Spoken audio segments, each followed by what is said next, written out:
Pronto, então a gente hoje está fazendo a nossa segunda aula da parte de sexologia forense. Eu coloquei junto com essa aula, na aula seguinte, aí, que eu vou dar depois da sexologia, um tema que faltou naquela etapa de traumatologia, que é aquela energia de ordens mistas, né, que é aquelas questões de serviços. Eu vou estar complementando na nossa aula de hoje, certo? Então, a gente vai tratar primeiro sobre a segunda aula de sexologia forense. Nessa segunda aula de sexologia forense, a gente vai começar falando sobre o tema de aborto, certo? Bom, o aborto aqui vai ser abordado, né, relacionado aí ao que a gente tem atualmente, relacionado à legislação atual do aborto, tá?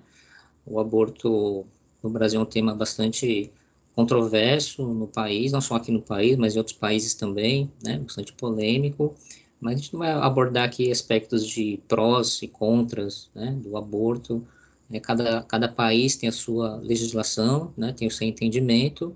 Aqui já de muito tempo se fala, né, de que é um tema que vai ser abordado em algum momento em instâncias superiores a respeito de se legalizar ou não, ampliar o acesso ao aborto, mas que a gente vai estar tratando, né, do que a lei diz hoje em dia sobre esse tema, tá?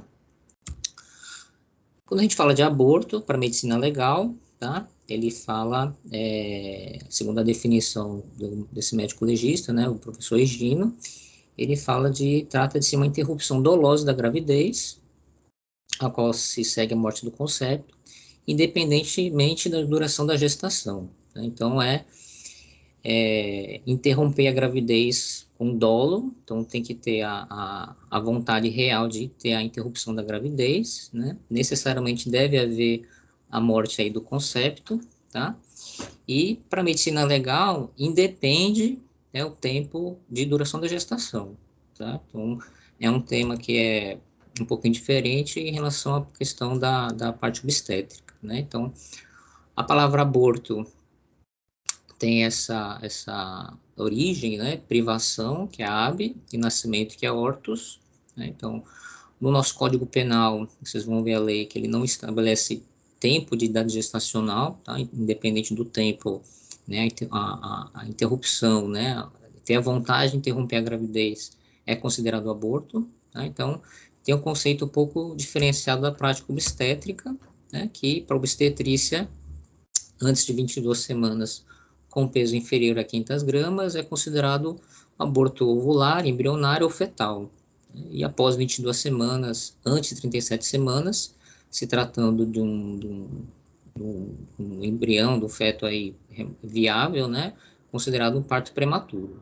Tá? Então, para a medicina legal, independente desse tempo gestacional, pode ser depois de 22 semanas, né, se houver evolução com a morte do concepto, é considerado aborto, tá bom?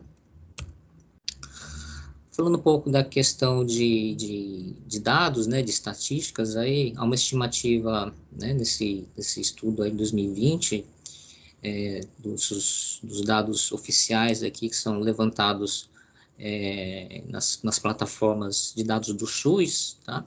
Estima-se aí que ocorram no nosso país em torno aí de 200 mil internações ao ano relacionados aí a problemas com situações de abortamento, né? Então, isso envolve situação de curetagens e aspiração manual intrauterina, tá? A maior parte dessas curetagens ou de aspiração manual intrauterina estima-se que sejam de abortos incompletos, tá? Mas a maioria desses abortos incompletos acontece de maneira proposital, né? Quando acontece de maneira natural, se disse aí que é mais difícil haver a necessidade de haver a curetagem, né? Normalmente tem uma eliminação completa do resto ali do concepto, né? De placenta. Então, por isso que se considera que a maior parte desses procedimentos, eles têm que ser realizados em decorrência de serem abortamentos não espontâneos, né? De serem abortamentos propositais. Dessas 200 mil internações, estima-se aí que em torno de 1.600 sejam por motivos médicos ou legais, né? Então, a gente vai ver que existem situações na nossa lei que o aborto, ele é autorizado, ele é permitido, né? Então, dentre essa pequena parte, né, dos 200 mil, essas 1.600 internamentos aí, sejam por motivos médicos legais. Então, seriam abortos autorizados, abortos legais.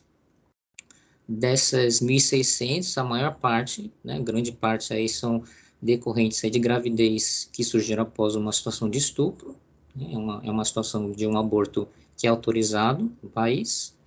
5% seriam decorrentes de situação de anencefalia e 1% por risco de morte materna.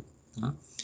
Então, as estimativas aí não oficiais, né, estimam-se que ocorram mais de, assim, em torno de 1 milhão de abortos ao ano. Aí está, assim, levando em conta aí abortos que não chegam, abortos ilegais, abortos que não chegam nos serviços de saúde, né? E esses abortos ilegais, esses abortos realizados em situação não, né, ou considerado aborto inseguro, é responsável aí por em torno de 13% das mortes maternas, sendo considerado aí a quinta causa de morte decorrente aí do período da gestacional, tá bom? Bom, a menção ao aborto é uma menção muito antiga dentro da sociedade, né? Desde a antiguidade se fazia referência, né, a situações em que a mulher poderia perder o concepto, perder o feto, né? Então, já na antiguidade, no Código de Hammurabi, se fazia esse tipo de menção, né? Aqui, o nosso Código Penal, né? Então, desde a época imperial, tá? Se fazia também menção à situação de abortamento, tá? E aqui o abortamento era mencionado nesse artigo 199 do Código Imperial, lá, da 1830. Se fez também a menção, né, no Código Penal aí do período da República, né, o primeiro Código Penal da República, em 1890, e aqui se fez a primeira menção dessa situação de um aborto legal, um aborto que poderia ser realizado aí em decorrência de essa situação que é de salvar a vida da gestante, né? Então, uma situação de que se estabelecia que o aborto poderia salvar a vida da gestante, ele era autorizado, ele era legalizado. E o nosso Código Penal, que a gente, né, trata aí atualmente, né, que vem desde a década de 40, o crime de aborto, ele está no capítulo 1, então ele trata, bem inserido, né, dentro do capítulo que trata dos crimes contra a vida, e aí são 5 artigos, né, que ele vai estar dizendo para a gente o que é o aborto em si, né, da lei, né, o que não é permitido e o que é permitido. Tá? Então, vamos ver aí cada um desses artigos. Lembrando dessas premissas que eu comentei sobre o aborto, né? Então, necessariamente deve haver uma gravidez, tá? A gravidez é uma gravidez que tem que ser viável, tá? Então, a gravidez que não deve ser uma gravidez tubária, ectópica, uma gravidez molar, né? Uma gravidez que tem que ser viável.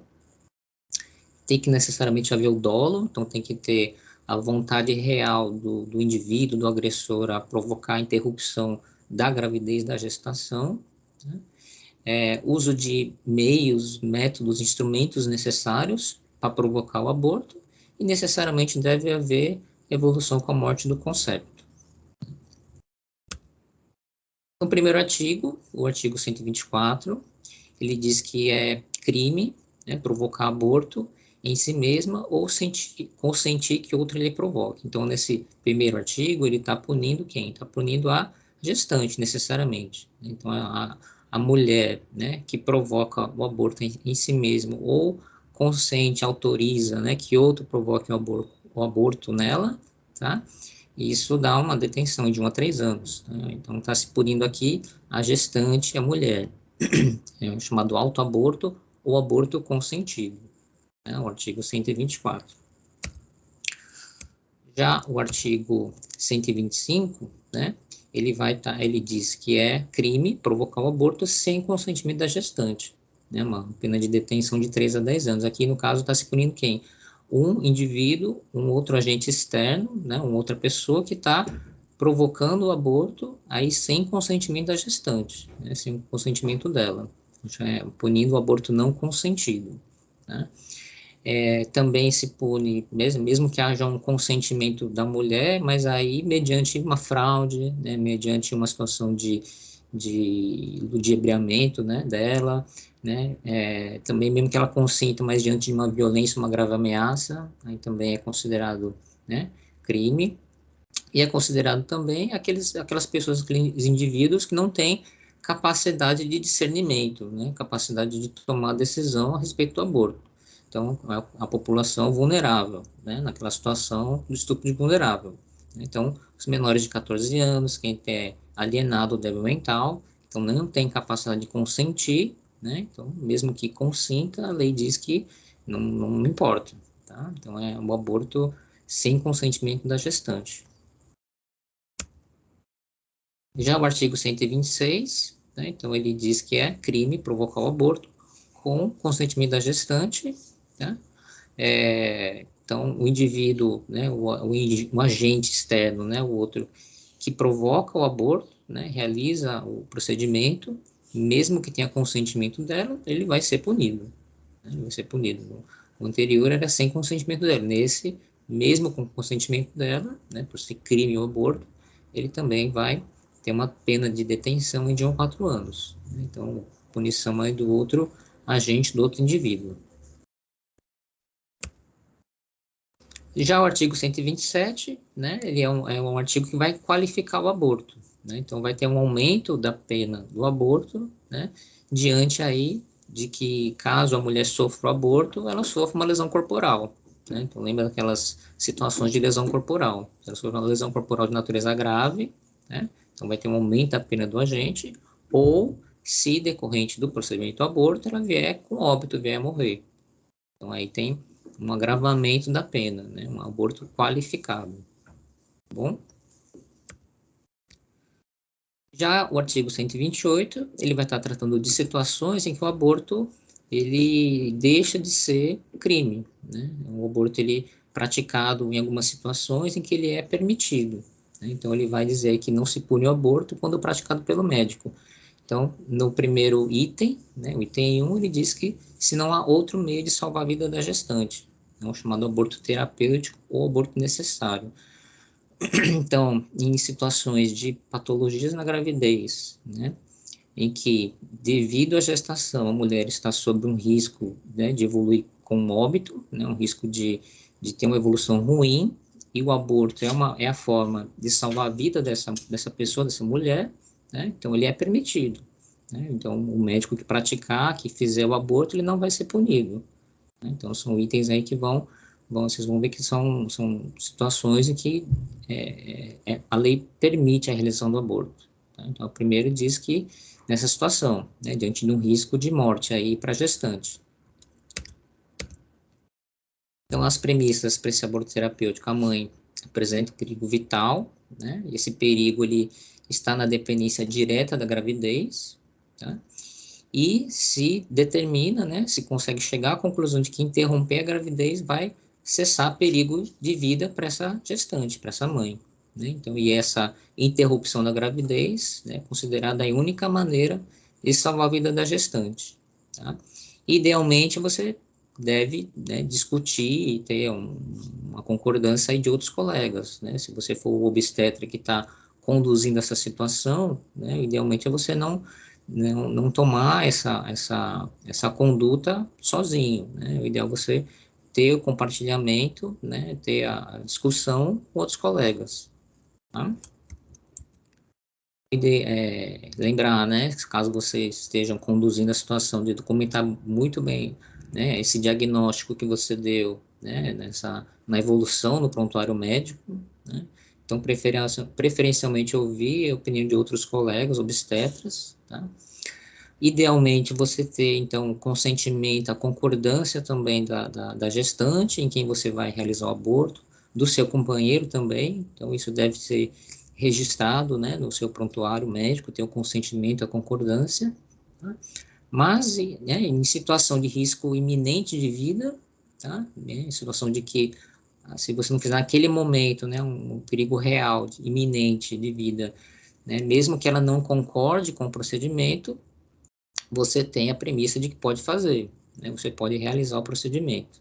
Tá? Então, aquela mesma situação, de que numa situação de que uma pessoa não quer receber de jeito nenhum uma transfusão de sangue diante de um choque hemorrágico, mas naquele momento né, se você fizer a transfusão, você vai salvar a vida naquele instante, né, você tem a prerrogativa, a premissa de que você pode realizar, né, uma situação que você consegue justificar, tá, o procedimento, mesmo que o outro não concorde, mesmo que haja a recusa, tá bom?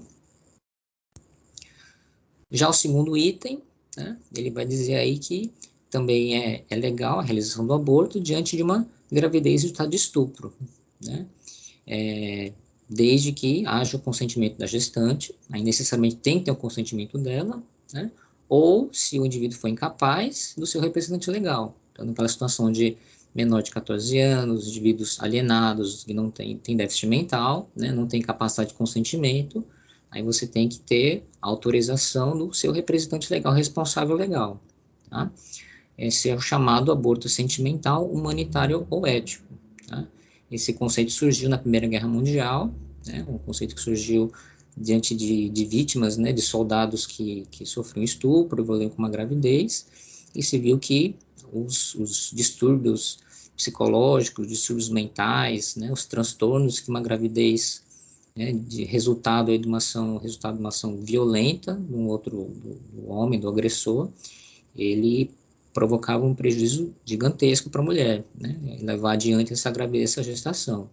Então, esse chamado aborto sentimental, humanitário ou ético é para preservar aí a mulher, né, preservar aí a sua integridade, né, mental e física.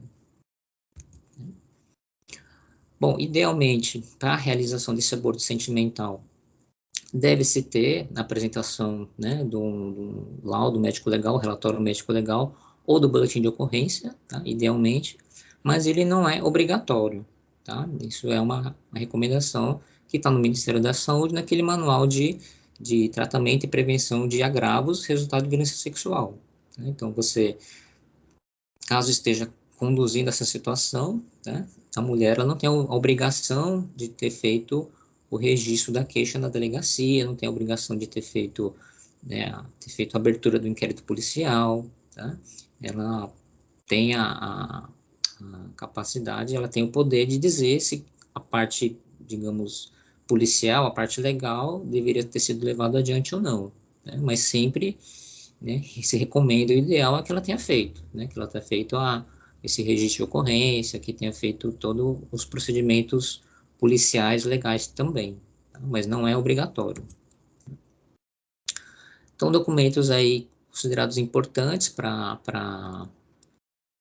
a realização desse aborto decorrente de estupro, né? Então, termo de consentimento livre esclarecido, né? Então, tem que ter um consentimento da mulher, da vítima, né?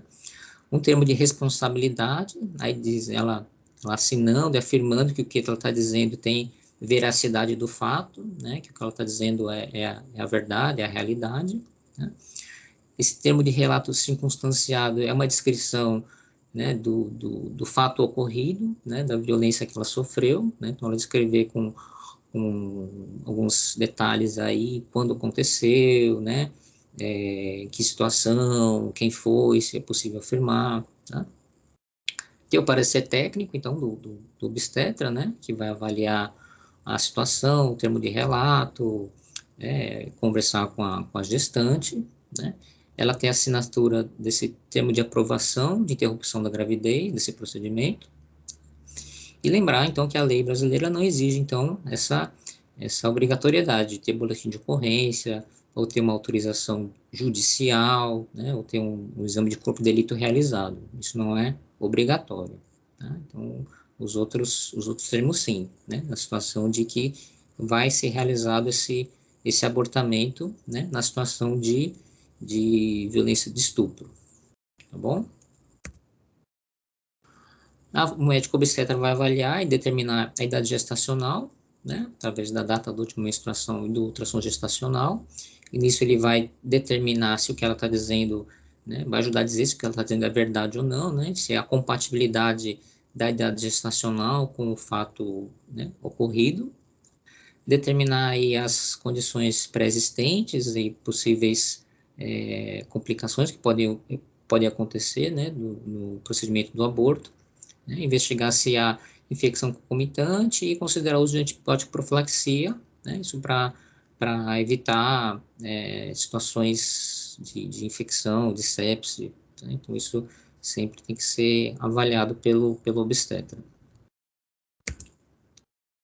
Entre os métodos abortivos, né, então tem os procedimentos cirúrgicos, o aborto cirúrgico, tá?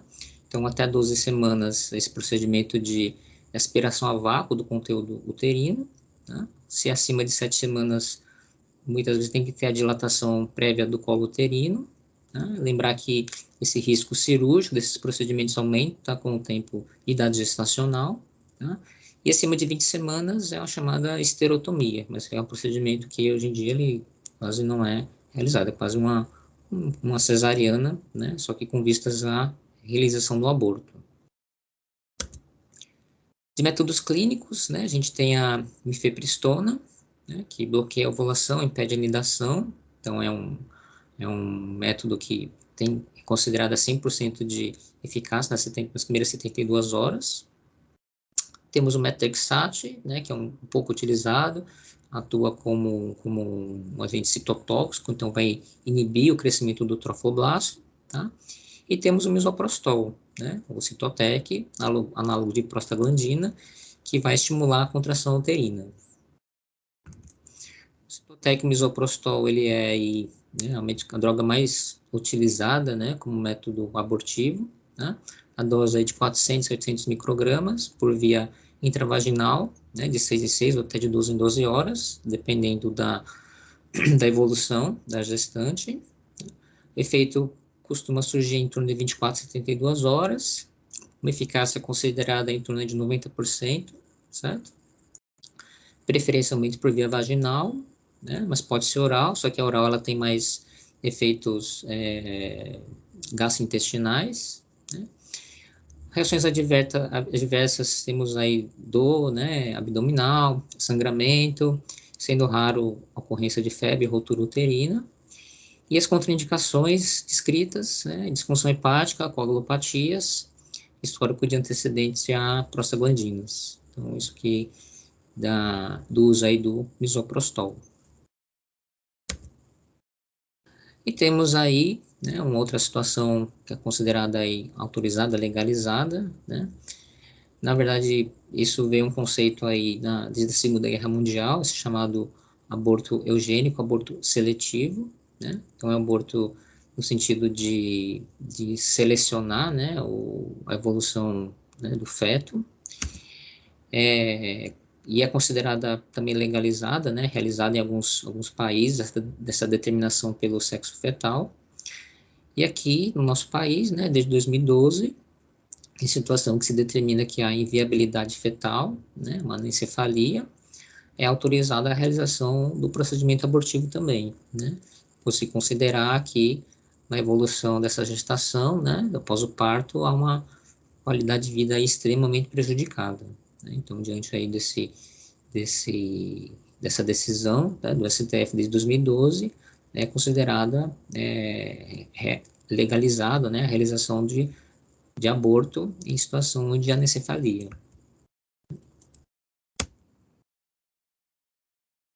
Exemplo, né? Então, aqui a resolução, né, que diz que na ocorrência de um diagnóstico inequívoco de anencefalia, o médico pode, então, a pedido da gestante, né, então ele tem que ter o pedido dela, o consentimento dela, pode realizar a interrupção da gravidez. É uma forma de aborto eugênico? Na verdade, não, né? Na verdade, não está se selecionando, né? Ele visa, na verdade, interromper, né, fetos que têm uma evolução muito ruim após o parto, né? Então, não está se indicando aí no sentido de que selecionar raça, né, selecionar sexo, né, não é nesse sentido, né, mas é a definição, né, de anencefalia de que ele não tem qualidade de vida nenhuma, né, então por isso que o STF decidiu a favor da realização do procedimento abortivo nessas situações, né, naquela mesma situação que vocês viram, né, na tanatologia, né, diante de uma morte cerebral, né, o indivíduo tá em óbito já, né, se ele não tem nenhum tipo de atividade, né, encefálica, né, está em óbito real, né, e aqui é a mesma coisa, então, né, a anencefalia, né, o paciente, a vítima aí, o feto não tem viabilidade, né, então isso que foi considerado aí na decisão do STF. Bom, diante de situações de abortos considerados aí criminosos, né, abortos não legalizados, o que se espera aí da perícia, né? Então, a gente avaliar se havia gravidez ou não, né, se houve realmente abortamento ou não, se foi provocado, né, tentar determinar a época que se deu a interrupção da gestação, né, se existiram lesões corporais na vítima após o aborto, né, então, para qualificar a situação do aborto.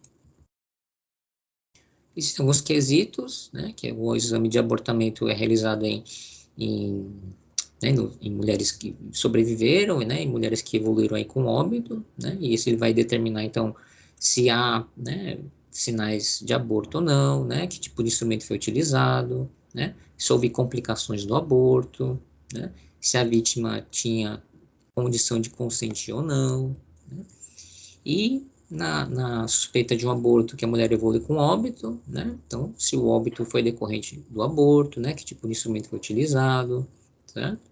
Então, isso são os quesitos. Eu ainda não tive, assim, oportunidade de fazer nenhum tipo de exame, nem em mulheres, né, que sobreviveram ou em mulheres que foram a óbito, né, com aborto, uma situação que acaba sendo, né, meio rara, assim, para a gente, não chegou ainda para mim, mas existem os quesitos oficiais para se responder, tá?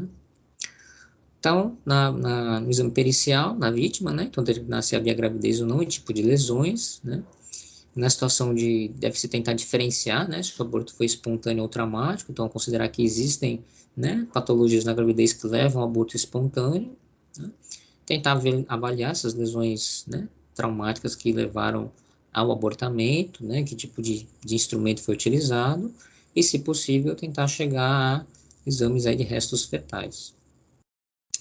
Para a avaliação de gravidez pregressa na mulher viva, né, não foge muito do que vocês devem ter visto aí na obstetrícia, né? Então, alterações cutâneas, sinais mamários, sinais genitais, os lóquios, né? Então, linha nigrans, né? Melasma, né? Estrias gravídicas, rede venosa de Haller, tubérculos de Montgomery, né? São sinais aí de uma gravidez pregressa, né? Avaliação, né, da genitália, né, do aspecto da vulva, né, se o útero tem aspecto hipertrofiado, hiperplasiado, se a presença de lóquios, né, e pesquisa de beta-HCG, né, isso é uma coisa bastante válida, né, porque o beta-HCG ele persiste assim por um certo período de tempo, né, mesmo após a interrupção da gravidez, e ele pode indicar, né, aí laboratorialmente se havia gravidez anterior ou não. Então, isso é um exame bastante válido.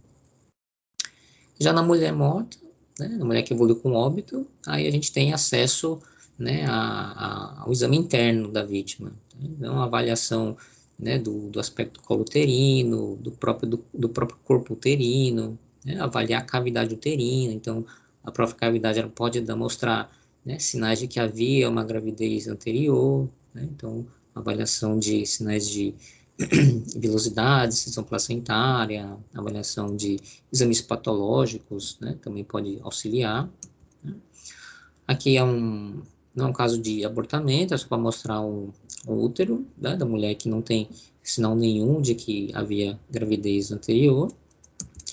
E aqui é um útero, né, de uma vítima que foi a óbito, né, mas aí não decorrente de abortamento, só mostrar a diferença, né, de que ela estava grávida realmente, né, com a presença de um feto único no interior do útero. Né, só para mostrar, né, que a gente aí tem acesso à cavidade uterina para poder ser avaliada, né, se havia sinais de gravidez pregressa ou não. Entre métodos clandestinos, né, a gente tem aí a descrição de métodos mecânicos, né, então aí contusão direta, introdução de corpos estranhos, infusão de líquido com pressão positiva, todos os métodos, né, que podem ser, né, descritos como utilizados para se provocar um aborto clandestino, né, e a descrição de usos de diversos instrumentos, os mais, digamos, bizarros aí possíveis, né, para tentar provocar o abortamento. E de vez em quando aparece, né, no noticiário aí as situações de né, descobrir uma clínica de abortamento clandestino, né, descobrir a pessoa que realizava abortos aí para né, com finalidade de obter lucro, né, então isso é uma coisa que também de vez em quando aparece na mídia e está presente, né, no nosso país. Entre outros métodos, né, clandestinos existem os químicos, né, então aplicação local, oral, endovenosa de substâncias, né, com o sentido aí de provocar também o abortamento, e aí tem a descrição, né, de usar quinina, gornovina, no sentido de tentar estimular a contração uterina, usar agentes cáusticos locais, permanganato de potássio, existem esses relatos aí de uso dessas substâncias, né, nessas clínicas clandestinas. E complicações, né, dos métodos clandestinos, aí temos variados, né, então temos aí perfuração roturoterina, né, hemorragia, né, choque hipovolêmico, desvagial, peritonite, situação de reflexo vagal com choque neurogênico, né, porque não tem sedação, não tem analgesia, né, embolia pulmonar, né, embolia gordurosa. Aí a mais comum, né, da evolução aí, infecção, né, generalizada e sepse, né, e evoluindo com a morte materna, né, o óbito da mãe. Isso que são as complicações mais relacionadas aí à realização dos abortos clandestinos. Bom, sobre a situação do aborto, que eu tinha para mostrar isso, vocês têm alguma dúvida, algum questionamento? Então a gente passa aí para o nosso próximo tema dentro da sexologia.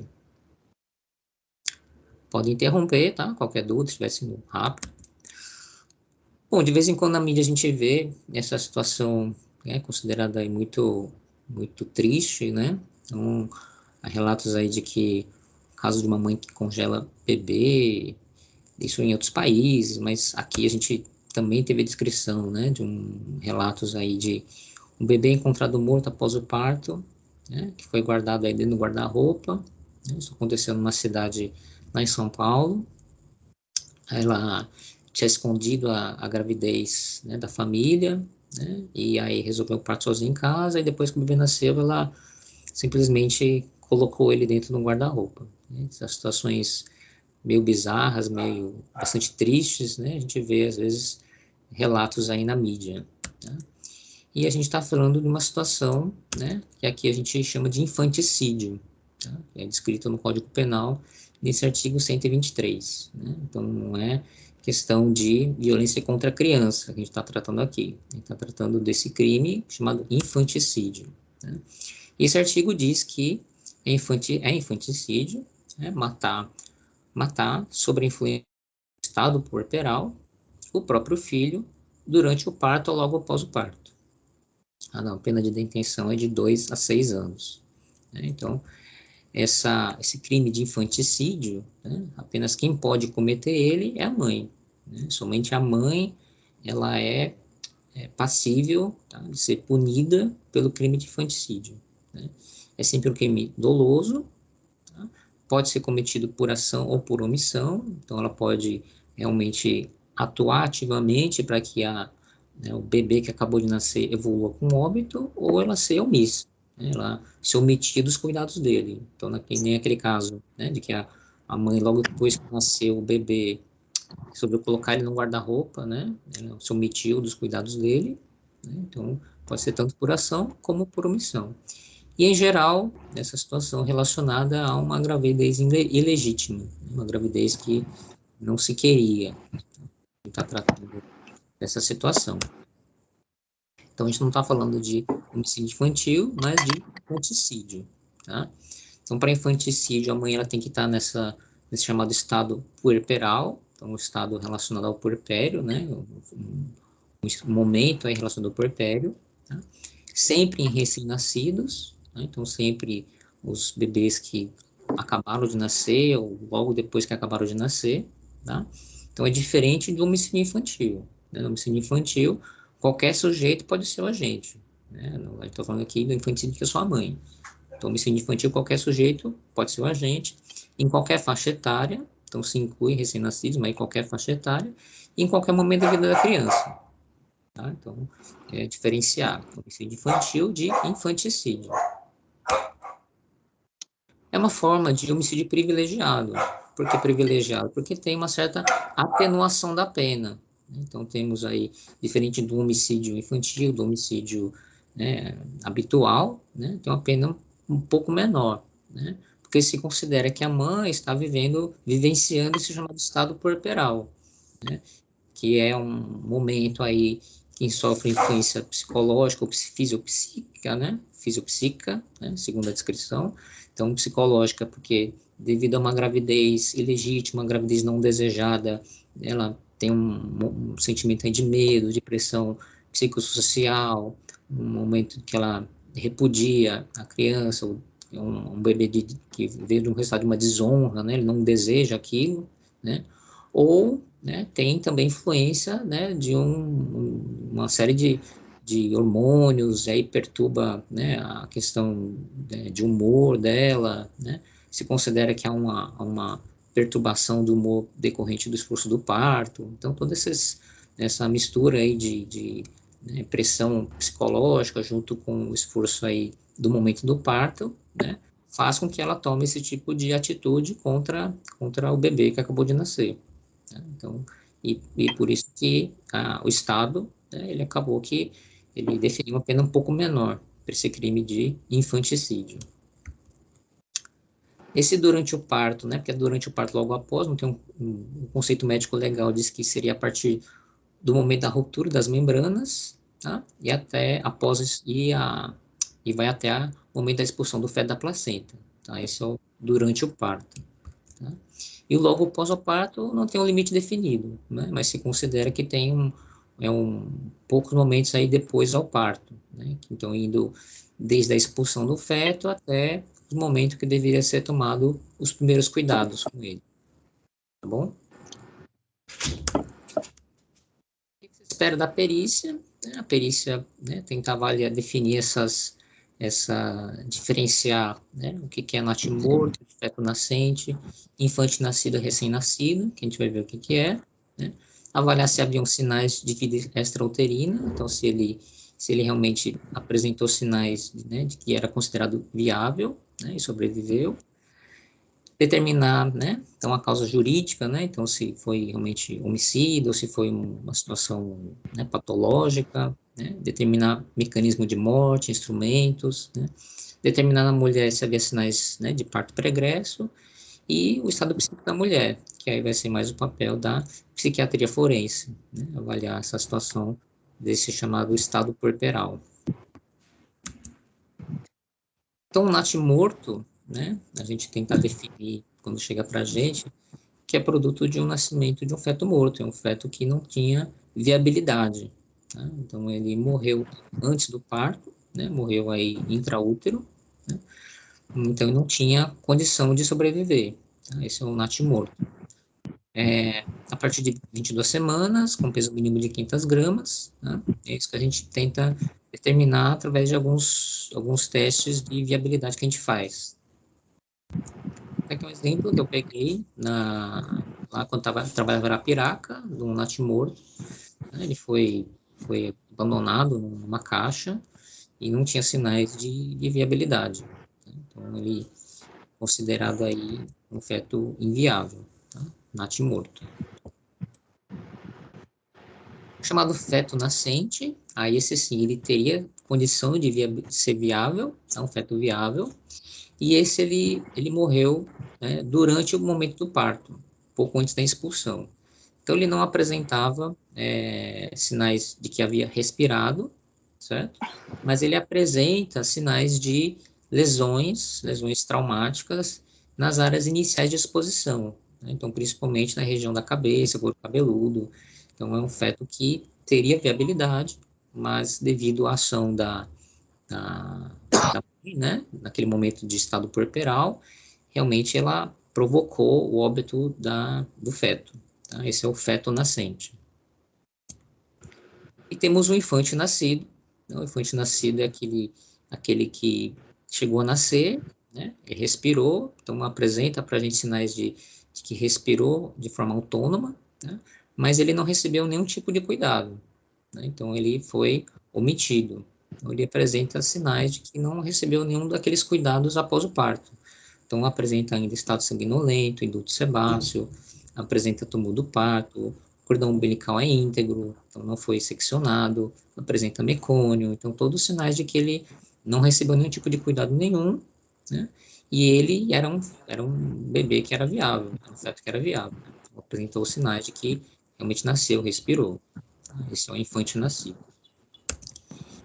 E temos o recém-nascido, que é a evolução, digamos, habitual, né? Então, ele recebeu, né, nasceu, respirou, recebeu os cuidados, então não apresenta nenhum daqueles sinais, né, de que se tivesse sido omisso apresentaria, e teve o cordão umbilical seccionado, né? Então, esse é o recém-nascido, tá bom?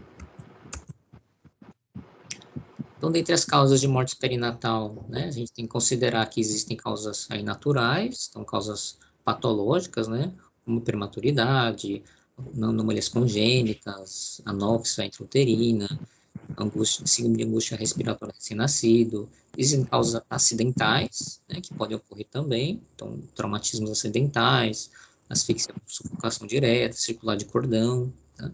E as causas, né, criminosas, aí que podem ser decorrentes de um infanticídio, que essas daí a gente tenta aí determinar no exame pericial, né? Então, você vê sinais de asfixia, constricção cervical, sufocação, outros meio mecânicos, né? Então, aí, sinais de que a, a mãe, né, o agente aí realmente quis levar ao óbito da criança, do bebê. Aí existem as chamadas provas de vida extrauterina, então provas de que era viável, né? O bebê, o feto era viável, tá? Elas são chamadas de docemásias, essas provas, que vem do grego, né? Eu provo, tá? E basicamente elas são fundamentadas, essas provas, pelos sinais que vêm vindos da respiração do bebê, da respiração do feto, tá? São as provas, existem provas pulmonares e extrapulmonares. A gente basicamente só faz essa chamada prova pulmonar, tá? Quando a gente pega um caso desses. Então, as docimásias pulmonares, tá? Ela recebeu esse nome, né? Docimásia hidrostática de Galeno, tá? É a mais simples de utilizada aí dentro da medicina legal. E basicamente ela se fundamenta na densidade do pulmão, né? Que respira ou não. Né? Se o pulmão for muito denso, indica para a gente que ele não teve respiração, não teve entrada de ar nos alvéolos, e ele não vai, né, não vai sobrenadar, né? Ele vai afundar e se por outro lado ele sobrenadar, né, é sinal de que houve entrada de ar nos alvéolos, né? E só tem valor aí até 24 horas da morte, né? Porque após 24 horas, vocês viram na tanatologia, surgem aí os sinais de putrefação cadavérica, né? Isso aí vai inviabilizar a realização dessas provas. Então, ela é dividida em fases, tá? Então, na primeira fase, a gente, na necrópsia, separa o bloco respiratório, né, do feto, né? Coloca numa vasilha, num recipiente com água, e se ele sobrenadar, né, ele indica que teve uma boa respiração, né? Teve uma ampla respiração de ter, né, preenchido com ar muitos alvéolos. A segunda fase, né, a gente separa o pulmão, tá, do hilo, indica aí, se caso sobrenadar, uma respiração precária. E na terceira fase a gente fragmenta o pulmão, né? Depois de separar, se fragmenta. E se caso sobrenadar também indica uma respiração precária. E na quarta fase a gente pega esses fragmentos e comprime, né? E vê se tem presença de ar, né? Se saem bolhas de ar, né? Desses fragmentos. que para a gente, caso seja positiva, né, pode indicar que houveram poucas incursões respiratórias, tá bom? Então, aqui é um exemplo, né, que eu peguei. Então, a gente separou aí o bloco respiratório. Então, aí estão aí os dois pulmões, e ele não sobrenadou, ele afundou, né, na vasilha. Aqui é um exemplo da figura do livro do professor Genival, né? Então, ele sobrenadou todo o bloco respiratório, então indicando que teve uma boa respiração, ampla respiração. Aqui já separado pelo hilo, né? Então, cada um dos pulmões também não sobrenadou. Aqui a segunda fase do livro do professor Genival, né? Indicando aí que teve essa sobrenadada. E aí, quando eu fragmentei, né? Fragmentei o pulmão, aí sobrenadou um pedaço deles. Então, indica que teve respiração, mas uma respiração precária. Tá? Isso é para a gente, um sinal de que houve sinal de vida extrauterina. Aqui um exemplo também, né, do professor Genival. E aqui só para mostrar, né, a questão de que a gente faz a compressão do fragmento para ver se tem o surgimento de bolinhas, né, que para a gente indica também a respiração, mas de maneira bastante precária ou duvidosa. Existem as provas, as docimases extrapulmonares, né, que, como eu falei, são basicamente, né, fundamentadas, né, se houve movimento respiratório ou não. Então, gastrointestinal, então a gente, né, separa o trato gastrointestinal e avalia se sobrenada também, né, se teve, né, então, presença de ar, né, no intestino. E essa otológica, né, coloca-se a cabeça numa vasilha e faz uma perfuração no tímpano para ver se sai algum ar do tímpano. Né? Então, isso aí é outra prova que se faz. Mas a gente só basicamente faz a prova pulmonar no ML. Na mulher, né, avaliar aí, então, sinais de parto, sinais de tempo decorrido do parto, né, se é compatível ou não, e vai ser muito importante aí a análise da psiquiatra forense, né, para avaliar aquele chamado estado puerperal.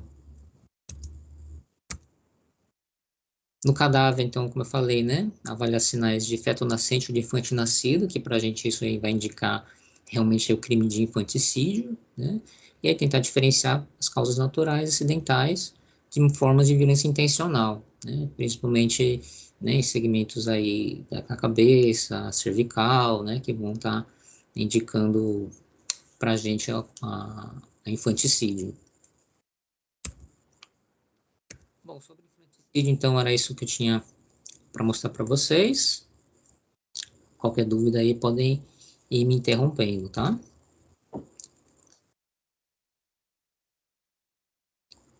Bom, outro tema dentro da sexologia forense que a gente aborda aqui, né, e mostra para vocês são os transtornos de sexualidade, tá? Que alguns transtornos de sexualidade, eles estão envolvidos, né, eles podem estar relacionados com crimes, né? Então, o DSM-5, DSM-5, né, 2013, ele divide esses transtornos de sexualidade, né, em disfunções sexuais, disforia de gênero e parafilias. Para a gente vai interessar as chamadas parafilias, né? As disfunções sexuais são situações clínicas, né, que levam a um prejuízo da atividade sexual das pessoas, né? A disforia de gênero, então, ela antigamente era conhecida como transtorno de identidade de gênero, né? Mas aí mudou a nomenclatura, então a disforia de gênero, então são situações em que o indivíduo ele tem uma incongruência, uma incompatibilidade, né, do sexo que é atribuído ao sexo que ele se reconhece, né? Então existe uma série aí de disforias de gênero, né, descritas, mas para a gente vai interessar mais as chamadas parafilias, né? Então, as disfunções sexuais, né, como eu comentei, são situações que podem ter uma patologia, né, uma motivação clínica, né, que leva a um prejuízo, né, da, da atividade sexual do indivíduo, né? Então, existem aí diversos aí transtornos descritos, né, que afetam tanto o homem quanto a mulher, tá? Mas isso para a gente não é de muito mais interesse, mas sim as chamadas parafilias, né? As parafilias são esses chamados interesses eróticos atípicos, né? mas que não são necessariamente patológicos, né? Então, são situações que o indivíduo ele tem interesses diversos do que seria considerado mais comum, né, dentro aí da sociedade, tá? Mas que esses interesses atípicos, né, não são necessariamente patológicos, então eles não podem não causar um prejuízo real para a pessoa, né? Então, desde que ela não cause prejuízo para a pessoa, não cause prejuízo para outros, né, no seu entorno, não cause prejuízo, né, para outros indivíduos, para a família, não cause prejuízo para o seu trabalho, para a sua convivência em sociedade, é considerado exatamente uma doença, não necessariamente tem que ser tratado. Agora, o transtorno parafílico, sim. Né? O transtorno parafílico é quando há já um prejuízo, né? Um prejuízo para a pessoa, um prejuízo para o entorno dele, para outros indivíduos da sociedade, né? Que vem decorrente desses interesses, esses impulsos sexuais pouco comuns. Né? Aí é um transtorno parafílico. Então, quando existem situações, né, que a sexualidade do indivíduo só pode ser alcançada aí diante de interesses, né, diversos, né, do que seriam considerados mais comuns. Então, através de objetos, né, através de animais, né. Bom, os critérios diagnósticos, então, dependem da natureza da parafilia, né, que tipo de interesse é definido, né, por esse sujeito, né, e que tipo de consequência negativa é, vai trazer para essa pessoa, né, que vai resultar num transtorno mental, tá bom? Existem dezenas de diferentes, né, parafilias descritas, né, mas a gente vai tentar tratar aqui das que têm mais interesse dentro da medicina legal, né, porque podem ser objeto aí de que resultar em crimes, tá? Então, existe o voyeurismo ou mixoscopia, tá? Então, é prazer sexual que o indivíduo sente, né, vendo outras pessoas se despindo, nuas, praticando atos libidinosos, mantendo relações sexuais, né? Então, isso pode levar o indivíduo a fazer registros, né, fotográfico, de imagem, então pode levar a registro não autorizado da intimidade sexual, né, e é um crime isso, assim como a divulgação dessas imagens, tá? Então isso pode levar o indivíduo a claramente se prejudicar. Existe o exibicionismo, né? Então existe aí uma atitude compulsiva, né, caracterizada por exibição de áreas, né, dos seus órgãos sexuais, de áreas erógenas, né, e através da pessoa ficar se mostrando, né, ela consegue atingir aí uma gratificação, um prazer sexual. Isso pode levar àquela situação de ultraje público ao pudor, ato obsceno, tá? Então isso a pessoa claramente pode se prejudicar, né, tem que se tratar. O froteurismo, né, esse froteurismo é conhecido como a prazer que o indivíduo tem ao tocar outras pessoas, né, ficar se esfregando outras pessoas, né, isso lembra daquele crime, né, de importunação sexual, né, então diante de situação de muitas pessoas reunidas, né, em coletivos, os indivíduos ficam, né, se tocando, esfregando nas outras pessoas, né, então isso claramente pode ser, né, um crime, né, e aí isso, né, tá prejudicando a pessoa, tem que se tratar, né, então isso é chamado froteurismo. Masoquismo, né, então, o prazer que a pessoa vai alcançar diante de dor que ela vai sentir, né, causada por ela mesma ou por outro indivíduo, né, isso resultar em lesão corporal, né, então, e até pode evoluir com lesões, né, mais severas aí, tá, então, masoquismo. O sadismo, e aí é o indivíduo sentir prazer em provocar a dor no outro, né, então, aí ele atuar como o agente, né, isso também levar à situação de lesão corporal, tá? Fetichismo, né? Então é o indivíduo ter somente alcançar o prazer sexual diante de se fixar, né? Muito num objeto ou numa parte do corpo de outra pessoa, né? E não necessariamente nas áreas erógenas, né? Então isso não necessariamente é um transtorno, né, parafílico, né, é uma parafilia, mas não um transtorno parafílico, mas quando, né, o indivíduo começa a ficar muito fixo só num objeto só, né, somente naquilo, ou somente numa parte do corpo, aí ele pode, né, sofrer um prejuízo, né?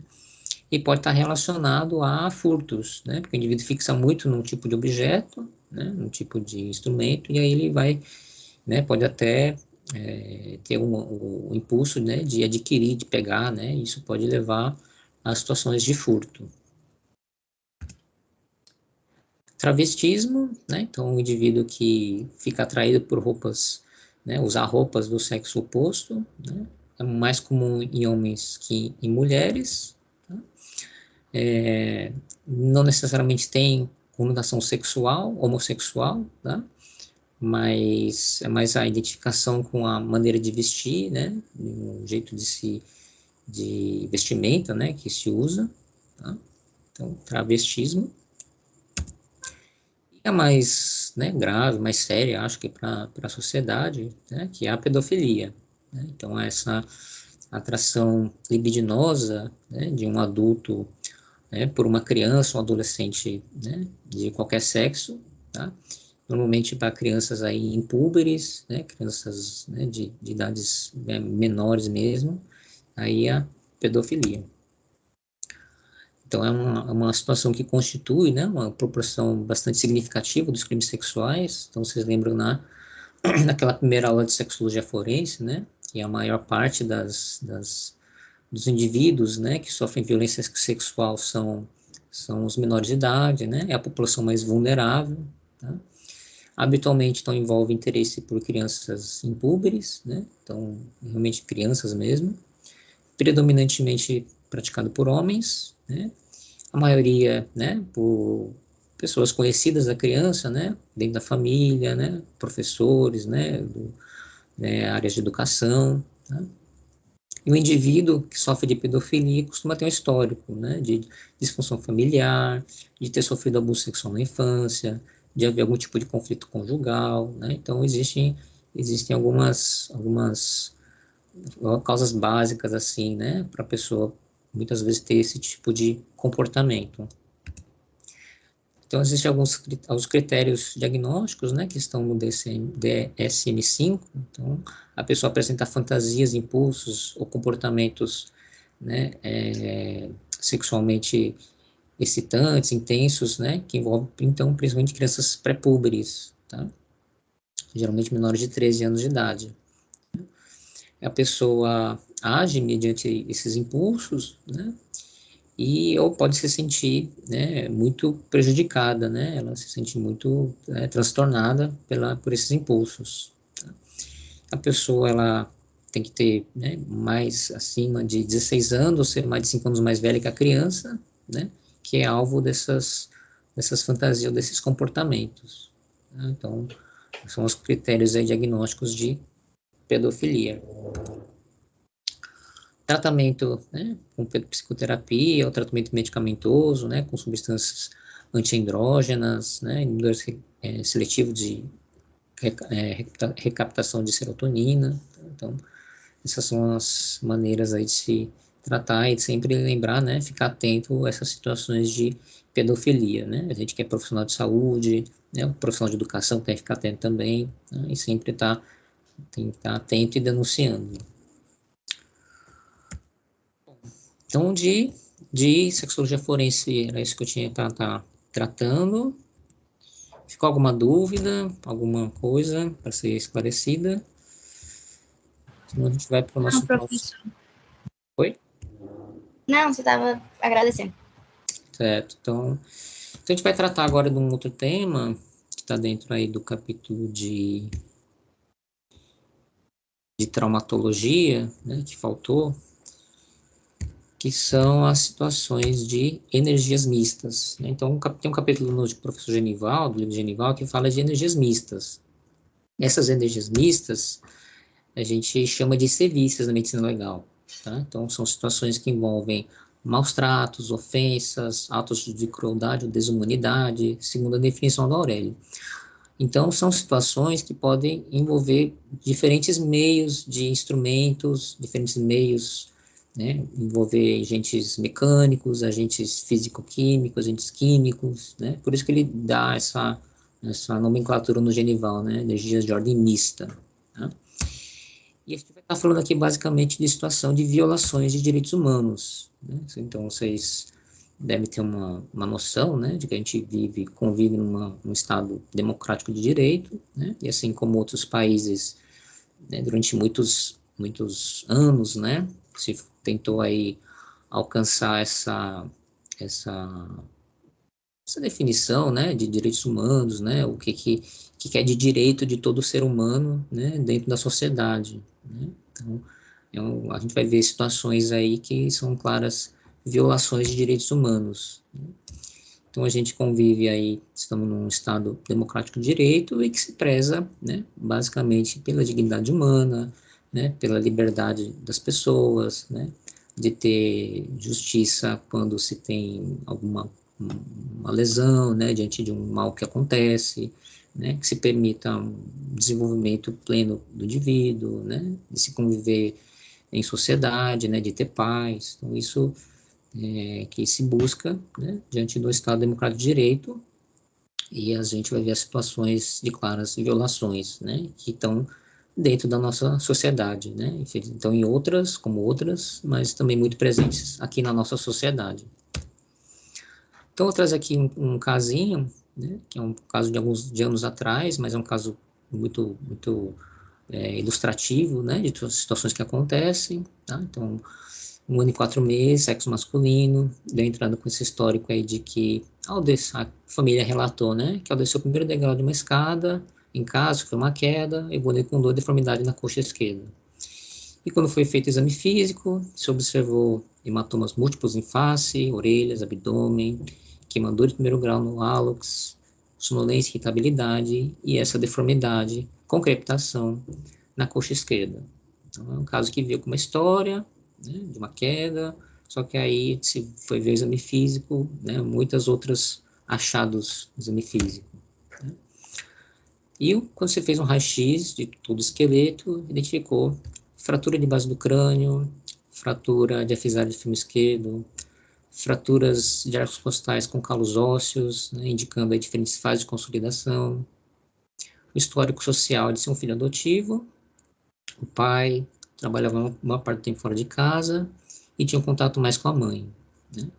Foi hospitalizado, foi feito tratamento conservador da fratura, né, contração cutânea e gesso. Vendo a melhora do estado geral da criança, observou que na visita dos pais ela apresentava reação de ansiedade e irritabilidade ao ver a mãe e uma reação diferente de euforia e entusiasmo ao ver o pai. Aí foi acionado o conselho tutelar, que passou a conduzir o caso, né, comunicou a delegacia de polícia, juizado de menores, e ao receber alta, né, hospitalar, né, diante aí da investigação que se deu, né, diante da denúncia ao juizado, a guarda e tutela já e foram para outra família. Então, a gente está falando aqui de uma situação, né, que desde 62 foi descrita, né, como síndrome da criança espancada, ou síndrome da criança maltratada, né? Alguns dão o nome de síndrome de Silverman, né, que ele descreveu pela primeira vez em 62, publicou esse artigo no JAMA, e definiu, né, como qualquer criança que sofra uma lesão não acidental, né, sendo o resultado de atitudes ou omissões por parte de pais ou de seus responsáveis. Então, isso necessariamente são lesões que não têm justificativa acidental de acontecer, né, e é resultado de atuação ativa, né, atitudes, ação mesmo, ou omissão, né, por parte dos seus pais ou responsáveis legais. Considerado pelo, né, no ECA, criança até 12 anos, adolescente dos 12 aos 18 anos, e a gente, né, de vez em quando se depara aí na mídia, né, com essas situações de maus tratos, né. Recentemente teve aquele caso do menino Henri, né, lá no Rio, né, com aquele vereador, né, que era até médico, e temos diferentes formas aí de maus tratos, né, abuso físico, abuso psicológico, sexual, situação de negligência, um abandono, né. Então, são situações que o profissional de saúde, né, que vai atender, ele tem que estar atento, merece estar atento a possíveis maus tratos que a criança pode estar sofrendo. Estima-se aí, em torno aí, entre 2009 e 2017, segundo dados aí da Sociedade Brasileira de Pediatria, mais de 470 mil registros de situação de violência contra a criança. Só 2017, aqueles dados do Sinan, né, que a gente viu no sistema de notificação, né, compulsória, foram 85 mil registros. 35 mil hospitalizações em 5 anos, né, mais de 3 mil óbitos em 5 anos. Predominantemente, as situações envolvem violência física, né, então, diferentes métodos de violência física. Aí, 27% usam de violência psicológica, e em torno de 3% se viam situações de tortura. Tá? Os dados aí mais recentes do Anuário Brasileiro, né, que levantou dados aí de 2020, diziam aí que foram 267 crianças, né, entre até 11 anos assassinadas no ano passado, né, tem um aumento aí de quase 2% em relação a 2019, e quase 6 mil adolescentes de 12 a 19 anos vítimas de mortes intencionais, né, assim, houve um aumento aí de 3% desses óbitos. Apresentação clínica, né? Então, ficar atento a essas lesões de pele, né? Então, principalmente equimoses, né? Com diferentes tempos de evolução, escoriações, lesões de queimadura, tá? Às vezes queimadura por ponta de cigarro, situações que podem indicar omissão, então desnutrição, anemia, tá? Ficar atento a lesões internas, como hematomas intercavitários, traumatismo craniano, fraturas diversas, né? Mais comum fraturas de ossos longos, fraturas de costela, né, avaliar sinais de abuso sexual, abuso emocional, podem ter lesões oculares ou dentárias, né? E os agressores predominantemente, né, descritos como do sexo masculino, jovens, com histórico de uso de drogas e abuso de álcool, tá? Os agressores. Então, ficar atento à questão da anamnese, tá? Muitas vezes é insatisfatória e não condiz com a apresentação clínica da criança, então, como o caso, né, de uma queda, ela apresentar, né, várias fraturas com diferentes tempos de evolução, né, equimoses indicando lesões em diferentes tempos de evolução, tá? Ficar atento à questão, né, psicológica da criança, então ela apresentar apatia, tristeza, indiferença, o medo com a aproximação de algumas pessoas, né? Então, como naquela situação, ela tem mudar o comportamento, a presença da mãe adotiva, tá? Evidências de traumas múltiplos, fraturas múltiplas, ficar atento ao cartão de vacina, né? Às vezes atraso, né, recorrente no cartão de vacina pode indicar omissão da família. E lesões típicas, né? Então, essas fraturas metafisárias ou diafisárias de ossos longos, né? A patognomônico aí se diz, né? Essas fraturas com diferentes tempos de consolidação, fase de consolidação das costelas, fratura de escápula também, certo? E lembrar que existe aquela síndrome do bebê sacudido, né? Indica aí, por exemplo, hematoma subdural, hemorragia retiniana, encefalopatia, porque o bebê, quando fica sendo sacudido, né? Ele apresenta aquelas lesões de golpe contra golpe, né? No tecido cerebral. Então, isso é uma coisa que tem que ficar atento.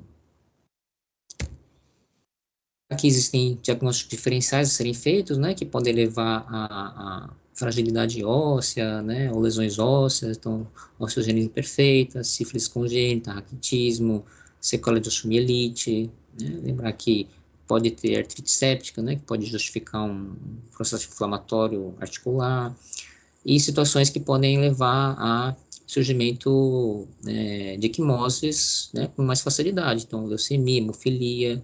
Eu peguei uma vez um caso lá no ML, que era uma criança com hemofilia, mas ela teve que fazer exame de corpo de delito porque ela tinha equimose em diferentes tempos de evolução e acabou a mãe sofrendo uma denúncia, né, que podia estar tendo agressão contra a criança, mas se tratava, na verdade, de um caso de hemofilia. Então, lembrar que existem diagnósticos diferenciais a serem considerados. Em caso de suspeita, né, então, aqui notificar, sempre lembrar do Conselho Tutelar, né, que é obrigatório ter em todos os municípios do país, certo? Denunciar a delegacia de polícia, o Ministério Público, né, através da Promotoria da Justiça da Infância, certo? Então, lembrar que, diante de uma suspeita, né, ou confirmação de um fato desses, né, não deixe de fazer denúncia a esses órgãos. Existem, né, sanções que o médico pode sofrer caso não denuncie, né? Então, né, segundo o ECA aí, né, o médico não pode deixar de fundamentar a denúncia, e nem um professor, né, nem o responsável pelo estabelecimento de ensino, né? Ele, diante de uma suspeita que envolve maus tratos a uma criança e adolescente, ele tem a obrigação de fazer a denúncia aos órgãos competentes. E também está dentro da chamada Lei de Contravenções Penais, né? Então, assim como aquela situação de se omitir diante de notificação compulsória, né? Ele também não pode deixar de omitir essas situações que envolvem violência contra criança e adolescente, tá? E como crime de deixar de comunicar um crime. Bom, outro caso que eu trago para vocês aqui, que eu peguei lá no ML, né? Então, uma senhora aí de 65 anos, tá? Portadora de doença mental, né? Que não se sabe dizer exatamente o que. A família levou o ML, referendo que a paciente saiu correndo pela cidade e deve ter caído no meio da rua. Na verdade, aconteceu que vizinhos, né? Tinham feito a denúncia, né? De que essa senhora sofria maus tratos praticados pela família, né? Que a gente vê escoriações, equimoses, né, também com diferentes tempos de evolução, tá? Mais recente, vermelhada, mais antiga, coloração mais violácea, esverdeada, né? Algumas escoriações mais recentes, outras um pouco mais antigas, né? Mais escoriações. E o fato é que a sociedade hoje em dia está mudando, né, essa pirâmide etária, né, e o nosso país não é diferente, né, então a gente está tendo a ter mais idosos, né, vivendo mais na nossa sociedade, a expectativa de vida ela tem aumentado, né, com o decorrer aí das décadas e dos anos, né, então a população está ficando cada vez mais idosa. Né. A gente está falando aqui dessa síndrome chamada síndrome do ancião maltratado, né. Ela, desde a primeira descrição em 75, né, a Green-Battering Syndrome. Então, é qualquer ato ou falta de ato único, repetido, proposital, impensado, causando dano, sofrimento e redução de qualidade de vida a uma pessoa idosa, né, segundo a definição da OMS. Não temos dados no Brasil, mas estima-se uma incidência em torno de 10% nos Estados Unidos, tá, de idosos maltratados. Tipos de violência também aí, né, variados, né, métodos, mecanismos diferentes, então temos físico, psico, sexual, lembrar, né, de violência econômica financeira, né, então subtrair os bens, né, a parte econômica do idoso, comum também a situação de negligência e abandono, né, ser omisso nos cuidados do idoso, e violência medicamentosa, né, que aí envolve uso de medicações, substâncias que vão apenas sedar, né, só para deixar a pessoa, o idoso, completamente apático. As características que no levantamento feito aqui no Brasil, né, então a maioria das vítimas são mulheres, a maioria dos agressores são homens, tá? Aí a violência se divide, né, psicológica, física e financeira. A maior parte acontece dentro da residência, 60%, sendo os agressores, né, principalmente os cuidadores e os filhos. Então, as causas, né, da violência contra o idoso, né, são variadas, tá? Então existe um contexto familiar individual, né, existem os cuidadores, né, sempre despreparados, sobrecarregados, esgotados, né, físico e emocionalmente, e quem já teve, né, um idoso, né, muito dependente, sabe como é difícil, né, muitas vezes realmente ter o cuidado, né, com esse idoso, tá? Muitas vezes, então, os cuidadores são despreparados, sobrecarregados para lidar, né? Então, o idoso cada vez, né, vai passando o tempo, cada vez mais tendo limitações físicas, né, cada vez mais dependendo funcionalmente para fazer tudo, então exige interações assim constantes, né? O idoso, ele cada vez que vai envelhecendo, né, pode ter perda, né, da renda familiar, então isso sobrecarrega ainda mais os cuidadores, tá? Então, o despreparo familiar e a ausência de suporte, né, com certeza são fatores aí que influenciam e levam a culminam, né, com a violência contra o idoso. Aí fatores de agravo individuais, então os agressores, né, muitas vezes com antecedentes psiquiátricos ou com histórico de uso de álcool e drogas, né. Muitas vezes o idoso ele carrega uma herança violenta, então os filhos que sofreram violência no passado tendem a ser mais agressivos com o idoso, né, quando ele demanda cuidados, né. Quando há uma dependência econômica, né, e isso gera conflitos para a gestão da renda, isso é motivo também para levar à violência contra o idoso. E muitas vezes a rotina do trabalho, no domicílio, né, o estresse que isso gera também influenciam. E a situação de isolamento social do ancião, às vezes o idoso, né, ele realmente não quer conviver com outros indivíduos, né, não quer conviver com outros familiares até, isso, às vezes isso gera abandono e omissão, né, por parte da família. Dentre sinais e sintomas, então, ficar atento a lesões, né, traumáticas com diferentes tempos de evolução, assim como nas crianças, né. A avaliação psicológica, então a demonstração de terror ou medo com o cuidador, né, isso pode também ser um indicativo, né, de que ele pode estar sofrendo violência em domicílio. Sinais de contenção física, então as locais de contenção dos punhos, dos tornozelos, né, elas podem sugerir, indicar, né, que o indivíduo está ficando restrito, né, demasiadamente. Lembrar do exame psíquico e tentar entrevistar de forma separada, né, o idoso e o seu acompanhante. Então, isso pode também aí estar auxiliando, contribuindo para você estar levantando essa suspeita. A quem denunciar, então as delegacias regionais, né, que você tiver acesso, o Ministério Público, os conselhos municipais estaduais, né, de direitos da pessoa idosa, tá? E lembrar do Disque 100, Disque Direitos Humanos, né, um canal aí do Estado também para se fazer a denúncia. Assim como aconteceu naquela situação que eu mostrei, né, foram os vizinhos que fizeram a denúncia, o profissional de saúde também pode estar atento a essas situações. Uma outra situação que eu vou mostrar aqui é uma situação, acho que é mais da metade dos atendimentos que a gente faz no ML, infelizmente, né? Então começa com um pequeno aperto, né, no braço, evolui com um tapa no rosto, e as agressões tendem a aumentar o nível de intensidade, né, de uma equimoses com mais gravidade, né, equimoses com mais amplitude, aí se combina com uma agressão maior, que pode levar à deformidade, e tentativas de homicídio, né, que pode combinar com homicídio.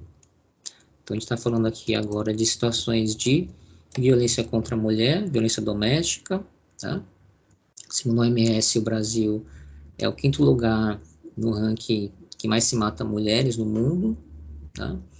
Os dados do último anuário, né, 2021, no ano passado foram 1.350 feminicídios, então teve um aumento aí de 0,7%, né, predominante as vítimas entre 18 e 44 anos, predominante negras, e mais de 80% foram mortas pelos seus companheiros ou ex-companheiros. Tá? E a diferença aqui é que para as mulheres elas morrem mais por arma branca, né, enquanto o homem ele morre mais por arma de fogo, a mulher morre por arma branca, porque ela morre dentro de casa. Então, o homem morre na rua por desconhecidos, né, muitos relacionados a crime de tráfico de drogas, mas a mulher, ela evolui com mais óbito decorrente, né, de armas domésticas, por isso que predomina a arma branca. Então, a gente está falando de violência contra a mulher, né? São situações que atingem todas as classes sociais, então não tem particularidade. apesar de que as classes mais empobrecidas estão mais vulneráveis, né? Estão mais expostas, mais atingidas todas as classes sociais. Isso gera, né, essa violência contra a mulher, grave repercussão física, psicológica e social, né? São as mulheres que sofrem durante anos, né, com isso, né? E isso prejudica trabalho, prejudica a convivência familiar, convivência com filhos, né? Então, como eu falei, homens e mulheres são atingidos de forma diferente, né? Então, como os homens, eles morrem mais por desconhecidos e por arma de fogo, as mulheres morrem mais dentro de casa por arma branca, né? Por objetos domésticos. É um motivo importante, procura serviço de saúde, então o profissional de saúde, né, deve ficar atento, né, porque a mulher procura, né, com frequência, decorrente das lesões que ela sofre, ou às vezes para procurar ajuda, procurar auxílio, né. A violência contra a mulher aumenta a gravidade do pensamento suicida, né, então as mulheres que sofrem violência tendem a ter mais pensamento suicida do que as que não sofrem, tá? Para quem não conhece, essa é a Maria da Penha, né? Então a gente tem uma lei, né, que tem ajudado aí a proteger, né, as mulheres. É considerada violência doméstica e familiar, né, qualquer tipo de ação ou omissão que é baseada no gênero, tá? Então a mulher sofrer simplesmente por ser mulher, tá? E que causa a mulher morte, lesão, sofrimento físico, sexual, psicológico, então envolve dano moral, patrimonial, dentro do ambiente doméstico, da unidade doméstica, né? Em qualquer tipo de relação, né, que ela tenha tido com o agressor, né? Tenha convivido ou não tenha mais convivido, certo? Independentemente de estar na mesma casa ou não estar, né? Então isso é considerado violência doméstica e familiar. Tipo de violência que a mulher pode sofrer, então temos assédio moral, então temos situação de sofrer violência assim, psicológica, né? Sofrer violência, né, que a rebaixe, que a humilhe, né? Isso pode ser tanto dentro de casa, do ambiente doméstico, como pode ser no trabalho, pode ser na escola. Assédio sexual, então o indivíduo tem posição hierárquica superior, né? Tentar ter algum tipo de vantagem sexual, né? Mediante sofrer represálias dentro do trabalho. Cárcere privado, então mulher ser privada, né, do seu direito de ir e vir, né, pelo agressor, pelo indivíduo. Exploração sexual, então a prostituição, né, como eu tinha comentado, ela é, né, motivo, né, a prostituição em si, né, a mulher se prostituir não é crime, mas o outro indivíduo explorar, né, sexualmente e ter vantagem econômica disso é crime. Feminicídio, né, que é o crime mais bárbaro, né, o estado dessas situações de violência que vão aumentando, né, com o tempo. Então a mulher simplesmente ser morta pela sua condição de ser mulher. Pornografia sem consentimento, né, a gente viu nos crimes sexuais. Tráfico de pessoas, então é uma situação que envolve mais tráfico internacional de pessoas, né, para prostituição. Violência institucional, aí a gente fala de quando as instituições que deveriam ajudar a mulher, né, não estão presentes ou não cumprem o papel que deveriam estar cumprindo, né, então para ajudar a proteger a mulher. Violência obstétrica, né, que é aquele tipo de violência que a mulher pode sofrer no momento do parto, né, através de abuso de, né, não ter aquele parto humanizado, ou não ter analgesia adequada, ou fazer procedimento que não deseja, né. Violência sexual, que a gente tratou, né, nos crimes sexuais. Dentro do ambiente doméstico, né, então a gente, né, como as outras momentos, né, violências físicas, né, então por diferentes instrumentos, psicológica, violência patrimonial, então subtrair a questão econômica da mulher, violência sexual, violência moral, então são todas tipos de violência que a mulher pode sofrer dentro da sua casa, da sua residência. Mas aí se fala, mas por que a mulher mantém esse vínculo conjugal, né? Então existem vários fatores que influenciam essa perspectiva, né, de que a mulher acaba mantendo esse vínculo. O risco de rompimento é um risco, né, porque a mulher que vai atrás da separação, mas não tem o suporte do Estado, ou não tem o suporte, né, de outras pessoas, ela pode sofrer uma violência pior ou maior, né, caso ela se separe do indivíduo. A vergonha e o medo, né, então a pessoa até assumir, né, que sofre esse tipo de violência doméstica, né, ela sente é muito difícil, né, para ela assumir isso, né? Existe sempre uma esperança permanente de que o marido vá mudar o comportamento dele, né, a mulher muitas vezes não quer se separar porque ela tem essa esperança de que ele vai mudar o comportamento.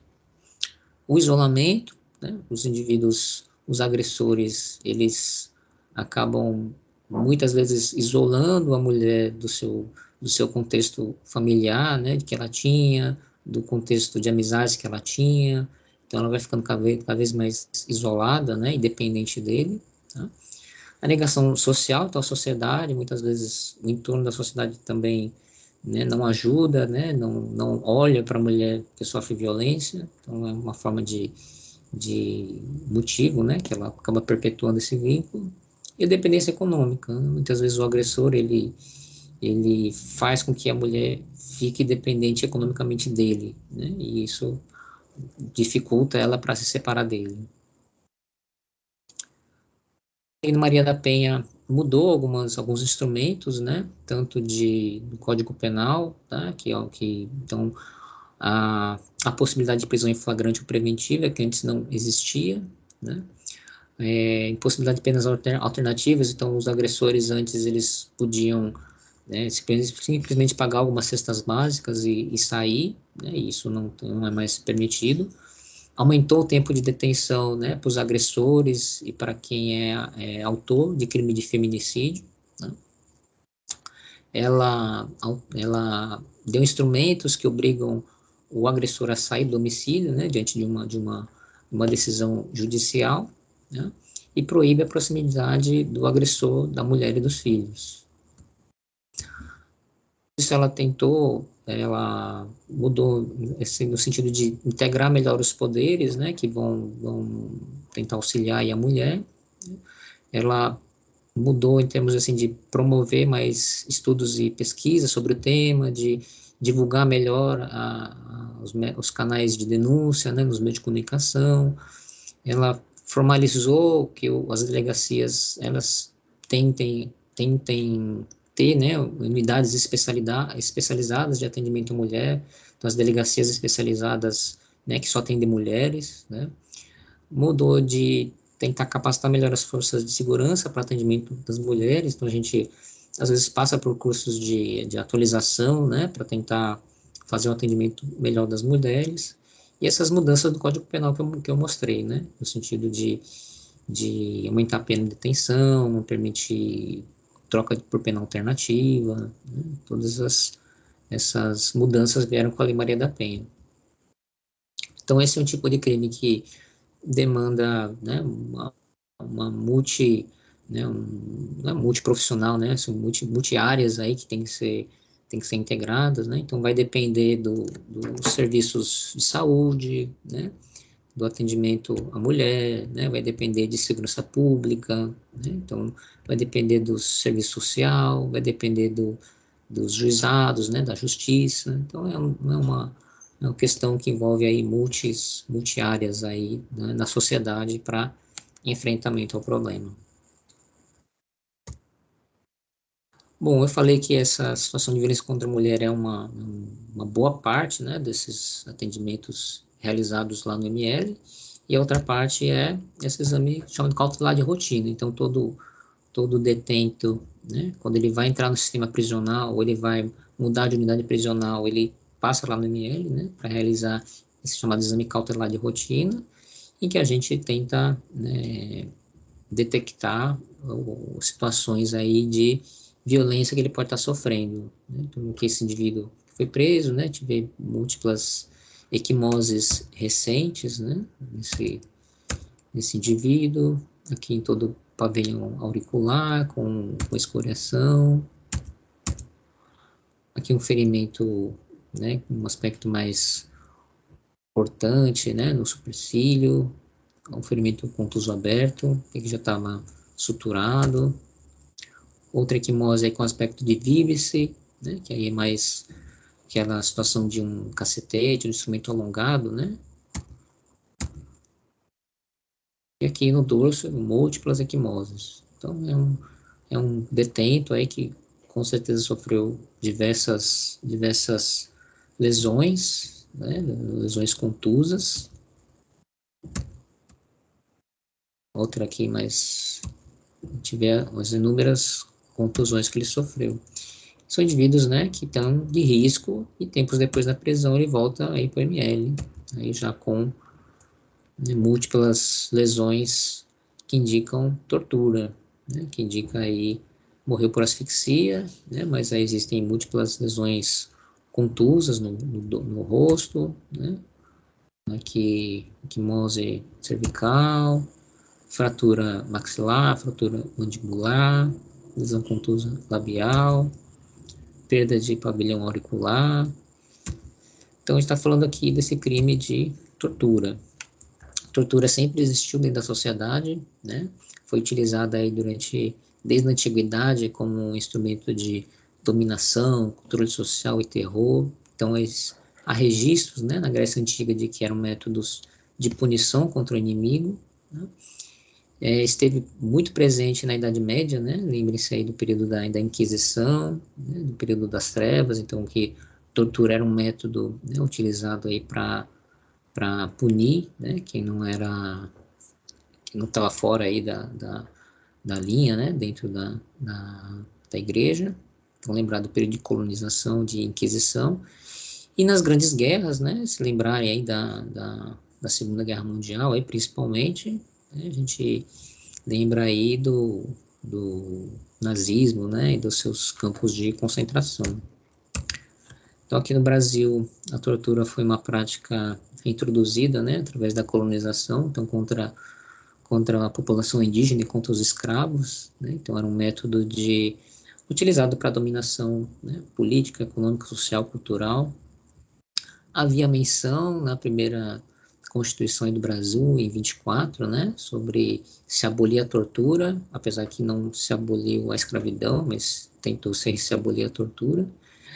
E aqui no Brasil, né, a gente viveu aquele período de ditadura militar, em que, né, a tortura foi um método claramente utilizado para se alcançar a verdade, uma estratégia de dominação, né, dentro aí da nossa sociedade.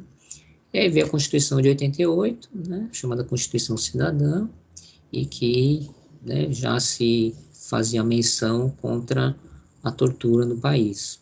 E aí desde então foi criadas essas leis e comissões, né, para levantamento do que aconteceu no período da ditadura, né, como a Comissão de Mortos Desaparecidos, Comissão da Anistia, Comissão Nacional da Verdade. Isso tudo veio a partir de 88. Então, nos dias atuais, ainda é um método, né, que é utilizado aí para infligir dor, sofrimento a outras pessoas, aí principalmente com o objetivo de obter informação, de obter confissão, ou método de punição e castigo.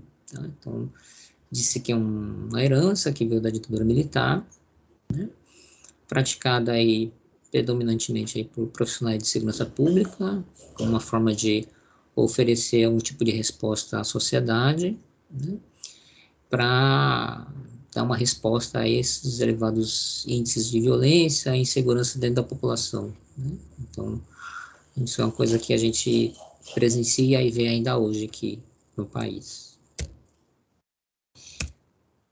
Bom, a tortura veio com a declaração, menção, né, da tortura veio com a Declaração Universal dos Direitos Humanos, né, que veio aí logo depois da Segunda Guerra Mundial. E aqui no Brasil, né, como eu falei, a Constituição de 88 vai fazer a menção, né, no artigo 5º, que ninguém será submetido à tortura nem a tratamento desumano e cruel. Em 97, aí houve a lei, né, contra a tortura, porque antes não se sabia, não tinha definição do que era tortura, né? Mas aí veio esse caso, na época ficou famoso, chamado caso Favela Naval, em que diversos policiais, numa possível blitz, né, eles subtraíam posse das pessoas que passavam e agrediam diversos indivíduos que passavam. E esse caso ganhou uma repercussão tanto no país quanto fora do país, né? E aí, a partir desse caso foi sancionada a lei contra a tortura em 97. Né? E define o que é o crime de tortura, que é constranger alguém com emprego de violência ou grave ameaça, causando sofrimento físico e mental. E aí, com a finalidade de obter informação, declaração ou confissão, para provocar simplesmente ação ou omissão de natureza criminosa, ou em favor de razão de discriminação racial ou religiosa. Então, isso ele definiu, né, o crime de tortura e definiu as situações em que pode haver aumento de pena, né? Então, se for um agente público, né, se resultar em lesão corporal grave ou gravíssima, né? Então, a partir de 97 é que se houve realmente a definição, né, desse crime de tortura no país. Bom, aqui no Brasil, né, em 2019, foram quase 1.500 denúncias de violência policial, predominantemente praticado por supostos agentes públicos, né, profissionais de segurança pública. Uma grande parte, um terço, praticada dentro das delegacias, né, e uma parte praticada dentro do próprio sistema carcerário. E o perfil das pessoas que são vulneráveis são os segmentos mais empobrecidos da população, né, os jovens, os negros. Né.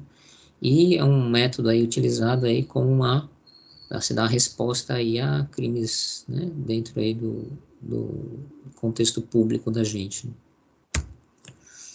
Métodos, né, utilizados aí, tem os físicos, né, então apuração, então diferentes métodos mecânicos, a gente vê como aquele, né, instrumentos contundentes, lembrar de calor, né, então queimaduras, uso de eletricidade comum, asfixia, né, como eu tinha mostrado,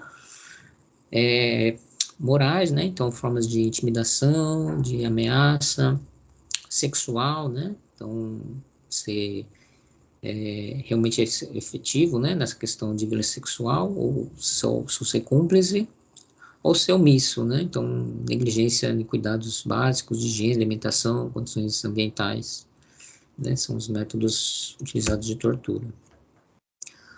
Bom, rotina para mostrar de serviços era isso, né, só lembrar então que existem aí maneiras de se denunciar, né, violência contra a criança, contra o idoso, né, contra a mulher, certo? E era isso. Ficou alguma dúvida, algum questionamento, alguma coisa mais para ser mostrado aí para vocês?